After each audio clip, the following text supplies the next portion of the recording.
Welcome to your AllCare Caregiver Education and Compliance Training. In this session, we'll cover essential topics that ensure the highest quality of care for our clients and full compliance with both state and federal regulations. Let's begin. 21st Century Cures Act. In 2016, Congress passed the 21st Century Cures Act, which requires the use of electronic visit verification, or EVV, with GPS tracking. This system increases accountability and helps reduce fraud in Medicaid, or TennCare, funded services. Your home screen is where you're going to see any upcoming visits for today. You'll notice it'll show your client's name, the date and time of the shift, as well as the address. And if you choose Open in Maps, it will open your GPS to take you straight to the client's home. To clock in, we're going to select on our visit. And here we have a clock-in message from the office. This is to let us know of any important details about our visit today. You can choose Got It once you've read through the message. From here, our clock-in button is immediately ready to go. If you are unable to clock out, as shown here on the screen, the mobile app will always tell you why you are unable to clock in and out. Whether this is we need to complete our ADLs, or maybe we're trying to clock in too early and we need to wait a few minutes, the app will always tell you why. From here, we're going to select ADLs down at the bottom, and this is where we can see what tasks need to be completed for our client. With that, we can go down the list to mark off what we completed that day. You'll also see that your office is able to leave you some detailed notes regarding your client if there are any important details. Once you've completed your tasks, you're going to choose Save in the top right, and you'll notice we can now proceed to the client's signature.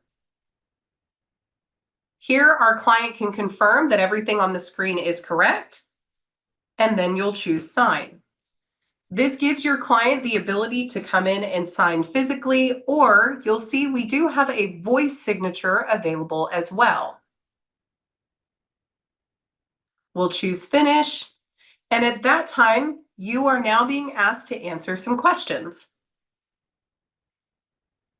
Did you observe a change in your client's condition? If you did not, you can choose No and continue to clock out. If you say yes, you'll be asked to answer some details as to what you observed.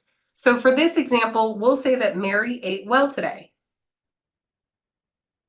We'll choose Save. And at this time, we can now sign to complete our clock out process. Now, due to we've only been clocked in for about 2 to 3 minutes, we won't be able to clock out at this moment in time. But here in another 5 minutes or so, we'll choose Caregiver Signature, and that will complete our clock out.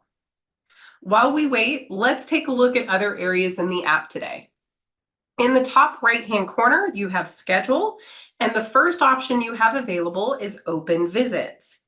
Your office has the ability to invite you to apply to available open shifts. So here we can see that this visit is for Tuesday, June 4th. We can see how many hours this visit would pay for, the time of the shift, what our client's gender is, the general location of the visit, and you can see if you have worked with this client before. It'll also provide you attribute matching to let you know if you would be a good fit for this client and vice versa. For example, this client has a cat and dog in the home. If I'm not comfortable working with cat and dogs, I may not want to apply to this shift. Once you have chosen Request on the right-hand side, this will notify your office that you are interested in this shift, and you will be notified if you're accepted. At the top of the screen, we can see that I was denied for one particular visit. It was scheduled to somebody else. And we can also see our pending approval to let us know that we haven't quite been approved yet, but the visit is still available. The next option we have here is our calendar. This is where you can come in and look at your upcoming visits in advance. If you haven't worked with a client before, you can open the shift early and review any ADLs or care plans that are available for that client. If we scroll up, you do have the ability to look at past visits, though please note you are not able to edit these at this time. If you need to go back to retrieve a client's signature, you have 120 days to come back in and get your client's signature. The next tab that you have available is Alerts. Under Alerts, you're going to see that there are many notifications that come through today, all the way for reminders of expiring documents, being offered open shifts, as well as tomorrow's visit reminders to let me know how many shifts I have the following day. It is so important to ensure that your alerts stay enabled so that you receive any important details about your position or possible chats from your office. The final section that we have in the very top right-hand corner are the three little dots. The first thing you have available here is a refresh button. So if you're waiting on an update to your schedule, or maybe you're in an area where you don't have good cell reception, you can refresh the app to make sure it's 100% up to date. Under Settings, here you have an option for communication preferences. This is where you can choose if you would also like to receive alerts not only from the app, but via text and email as well. If you would like to receive these, you will simply go down the list and select the ones you want to receive. Don't forget to click Save before you leave the screen. Under App Language, currently you can review the app in English or in Spanish. If you have any questions, please contact your office, but we hope you have a wonderful day. Tennessee Medicaid False Claims Act. If you ever suspect Medicaid fraud, you must report it immediately. The False Claims Act allows the government to recover damages and penalties from fraudulent activity. Violations include knowingly submitting false or fraudulent claims for payment or approval, making or using false records or statements, conspiring to have a false claim paid. Whistleblower protection ensures that if you report suspected fraud, you are protected from retaliation. If you are demoted, threatened, or discharged for reporting, the law guarantees reinstatement and back pay. Reportable events. You must report the following events to the office immediately. Approval. Abuse or suspected abuse. Neglect or suspected neglect. Financial exploitation. Serious or unexplained injury. Unexpected death.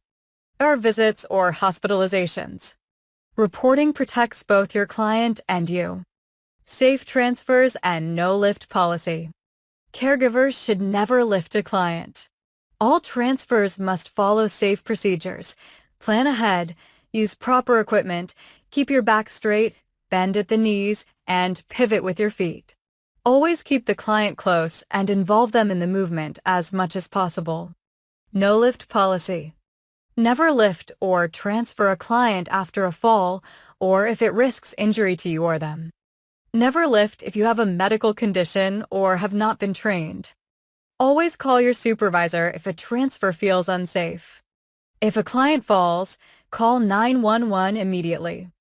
Your safety and the client's safety come first. HIPAA and high-tech compliance. At AllCare, protecting client privacy is everyone's responsibility. We strictly follow HIPAA and high-tech laws, which protect all personal health information, written, verbal, or electronic. All records and communications must be handled securely. Misuse or disclosure of confidential information can result in disciplinary action, termination, or legal penalties. If you suspect a privacy breach or violation, report it immediately to management. Introduction to behavioral health in senior adults. Many of our clients live with behavioral health challenges, cognitive limitations, or developmental disabilities such as Alzheimer's disease, dementia, or intellectual and developmental disabilities. Remember, behavior is communication. Understanding the cause, whether physical, emotional, or environmental, you provide effective, person-centered care. Always treat clients with respect, patience, and empathy. Caring for clients with behavioral health issues.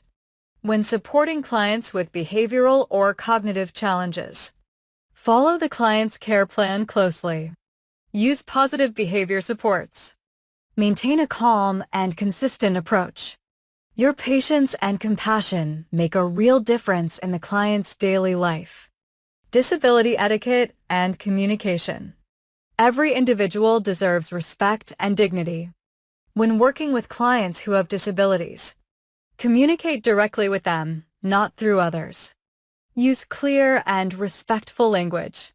Be open to alternative communication methods such as sign language, nonverbal cues, or assistive devices. Your willingness to adapt ensures every client feels heard and valued. Person-centered planning. Review each client's care plan carefully. Our approach is built on person-centered care, which focuses on the client's experience, community participation and integration, supporting individual choice and control, collaborating with family members or conservators while respecting client autonomy. Always follow the client's care plan and their specific preferences. This ensures our care remains truly person-centered in every action we take. Abuse and neglect awareness. Finally, it is your duty to recognize and report any signs of abuse or neglect. Be aware of indicators such as unexplained injuries, sudden withdrawal or changes in behavior, signs of fear, poor hygiene, or malnutrition. Report any suspicion immediately. Protecting our clients is not just part of your job, it's the heart of our mission at AllCare. Thank you for your dedication to excellence, compassion, and compliance. Your commitment ensures that every client receives the care, respect, and protection they deserve.